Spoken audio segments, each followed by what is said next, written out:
Everybody. +2 നമ്മളുടെ എക്സാമിന്റെ ഡേറ്റിൽ ചെറിയൊരു ചേഞ്ച് വന്നിട്ടുണ്ട് അല്ലെ. നമ്മളുടെ ബയോളജി എക്സാം 14-ാം തീയതിയിലേക്ക് മാറ്റിയിട്ടുണ്ട്. നിങ്ങൾ പ്രതീക്ഷിച്ചിരുന്ന ഡേറ്റ് ആണോ എന്ന് എനിക്കറിയില്ല. ഇത് നിങ്ങൾക്ക് ഹാപ്പി ന്യൂസ് ആണോ സാഡ് ന്യൂസ് ആണോ എന്ന് എനിക്കറിയില്ല. എന്താണെങ്കിലും നിങ്ങൾക്ക് ഇത് ഹാപ്പി ന്യൂസ് ആണോ സാഡ് ന്യൂസ് ആണോ താഴെ ജസ്റ്റ് ഒന്ന് കമന്റ് ചെയ്യാം. കാരണം ബയോളജി എക്സാം മുൻപ് തീരുമാനിച്ച ഡേറ്റ് പോലെയായിരുന്നെങ്കിൽ കുറച്ചും കൂടെ ഒന്ന് കോംപ്ലിക്കേറ്റഡ് ആയത്. നിങ്ങൾക്ക് ഫിസിക്സും ബയോളജി മാത്സും എല്ലാം കൂടെ ഒരുമിച്ച് വരുന്ന ഒരു രീതിയായിരുന്നു. ഇപ്പൊ ഡേറ്റ് ഒന്ന് ഫ്രണ്ടിലേക്ക് ആക്കി. അപ്പൊ പെട്ടെന്ന് ബയോളജി കൃത്യമായിട്ട് ഇത്രയധികം പഠിച്ചിട്ടൊന്നും ഇല്ലാത്ത ആളുകൾക്ക് ചിലപ്പോൾ അതൊരു ഷോക്കിംഗ് ആയിട്ടുള്ള ഒരു ന്യൂസ് ആയിരിക്കും. പക്ഷെ എന്നാലും മൊത്തത്തിൽ നിങ്ങൾക്കൊന്ന് റിലാക്സ് ആയിട്ട് എക്സാം എഴുതാൻ പറ്റുന്ന ഒരു അവസരമാണ്. എന്താണെങ്കിലും നിങ്ങളുടെ ആ ഒരു ഫീലിംഗ് നിങ്ങൾ താഴെ കമന്റ് ചെയ്യുക. നിങ്ങൾ വീഡിയോയുടെ തമ്പിൽ കണ്ട പോലെ ബയോളജിയുടെ, ബോട്ടണിയുടെയും സുവോളജിയുടെയും ചാപ്റ്റർ വൈസ് ആയിട്ടുള്ള വെയിറ്റേജ് ആണ് നമ്മൾ ഈ വീഡിയോയിൽ ഡിസ്കസ് ചെയ്യുന്നത്. അപ്പൊ നമുക്ക് സുവോളജിയിൽ 3 ചാപ്റ്റേഴ്സും ബോട്ടണിയിൽ 2 ചാപ്റ്റേഴ്സും ആണുള്ളത്. ഓവറോൾ ക്വസ്റ്റ്യൻ പേപ്പറിന്റെ ഒരു പാറ്റേൺ നിങ്ങൾക്ക് അറിയാം. സെക്ഷൻ എ, സെക്ഷൻ 2 അല്ലെ. സെക്ഷൻ എ എന്ന് പറയുന്നത് ബോട്ടണി, സെക്ഷൻ 2 എന്ന് പറയുന്നത് സുവോളജി ആയിരിക്കും. സെപ്പറേറ്റ്ലി നമ്മുടെ ബോട്ടണിയിലും സുവോളജിയിലും നമുക്ക് 1 മാർക്ക് ക്വസ്റ്റ്യൻസ് ഉണ്ടായിരിക്കും, 2 മാർക്ക് ക്വസ്റ്റ്യൻസ് ഉണ്ടായിരിക്കും, അതുപോലെ 3 മാർക്ക് ക്വസ്റ്റ്യൻസ് ഉണ്ടായിരിക്കും. ഈ 3 വിഭാഗത്തിലും, അതായത് 1 മാർക്ക്, 2 മാർക്ക്, 3 മാർക്ക്, 3 വിഭാഗത്തിൽ നമുക്ക് ഓപ്ഷണൽ ആയിട്ടുള്ള ക്വസ്റ്റ്യൻസും ഉണ്ടായിരിക്കും. നമുക്ക് എന്താണെങ്കിലും ഓരോ ചാപ്റ്ററിന്റെ ഡീറ്റെയിൽസിലേക്ക് പോവാം. അപ്പൊ സുവോളജിയിലെ 3 ചാപ്റ്റേഴ്സ്, ഇതിൽ principles of inheritance and variation, reproductive health, human reproduction. ഇതിൽ ഏറ്റവും വെയിറ്റേജ് ക്യാരി ചെയ്യുന്ന ചാപ്റ്റർ എന്ന് പറയുന്നത് principles of inheritance and variation ആണ്. അതിന് പിന്നാലെ നമുക്ക് വെയിറ്റേജ് വരുന്നത് ഹ്യൂമൻ റീപ്രൊഡക്ഷൻ ചാപ്റ്ററിൽ. ആൻഡ് ഏറ്റവും കുറവ് മാർക്സിന് ഈ സുവോളജിയുടെ കേസിൽ ക്വസ്റ്റ്യൻ ചോദിക്കാൻ പോകുന്നത് റീപ്രൊഡക്റ്റീവ് ഹെൽത്ത് എന്നാണ്. ഓരോ ചാപ്റ്ററിലെയും സ്ഥിരമായിട്ട് ക്വസ്റ്റ്യൻസ് ചോദിക്കുന്ന ഏരിയ, സ്ഥിരമായിട്ട് ചോദിക്കാറുള്ള ക്വസ്റ്റ്യൻസ് ഏതാണെന്ന് നിങ്ങൾക്ക് അറിയാൻ ആഗ്രഹം ഉണ്ടെങ്കിൽ ഞങ്ങൾക്കത് വേണമെന്ന് ആവശ്യപ്പെട്ടുകൊണ്ട് താഴെ ജസ്റ്റ് ഒന്ന് കമന്റ് ചെയ്യുക. അതനുസരിച്ചുള്ള വീഡിയോ നമ്മൾ ചെയ്യുന്നതായിരിക്കും. മാത്രമല്ല അത് ബേസ് ചെയ്തിട്ടാണ് നമ്മുടെ മറ്റ് വീഡിയോസും ഷോർട്സും ലൈവ് സെഷൻസും എല്ലാം മുൻപോട്ടേക്ക് പോകുന്നത്. നിങ്ങൾക്ക് അത് യൂസ്ഫുൾ ആക്കാം.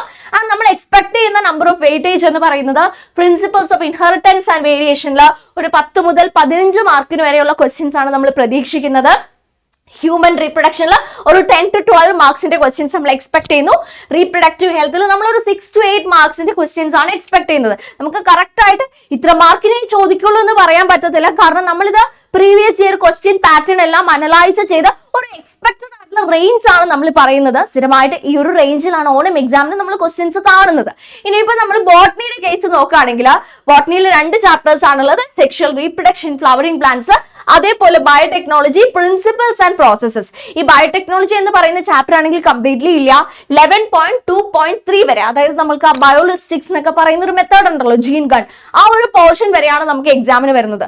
അപ്പം സ്റ്റുഡൻസിനെ സംബന്ധിച്ചിടത്തോളം ഈ സുവോളജിയും ബോട്ടണിയും കമ്പയർ ചെയ്യുമ്പോൾ എന്തോ റീസൺസ് കാരണം അവർക്ക് ബോട്ടണി അത്രയ്ക്ക് ഇഷ്ടമല്ല, സുവോളജിയിൽ അത്ര ഇഷ്ടമില്ല.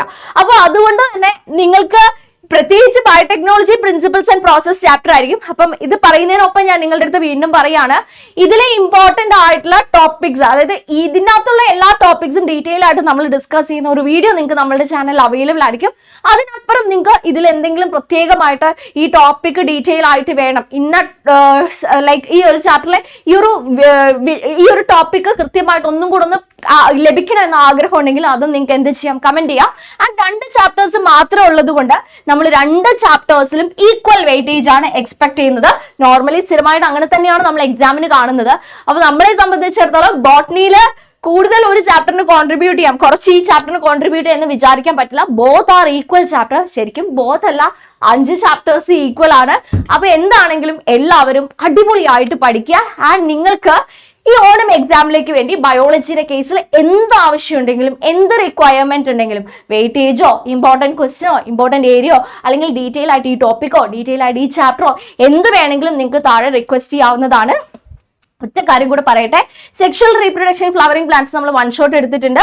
ബയോടെക്നോളജി, പ്രിൻസിപ്പൽസ് ആൻഡ് പ്രോസസ്, അതേപോലെ principles of inheritance and variation chapter നമ്മുടെ മാരത്തോണിലാണ് ഡീറ്റെയിൽ ആയിട്ട് ഡിസ്കസ് ചെയ്യുന്നത്. ഒബിയസ്ലി ഹ്യൂമൻ റീപ്രൊഡക്ഷനും റീപ്രൊഡക്റ്റീവ് ഹെൽത്തും നമ്മൾ 1 ഷോട്ട് ഉൾപ്പെടുത്തിയിട്ടുണ്ട്.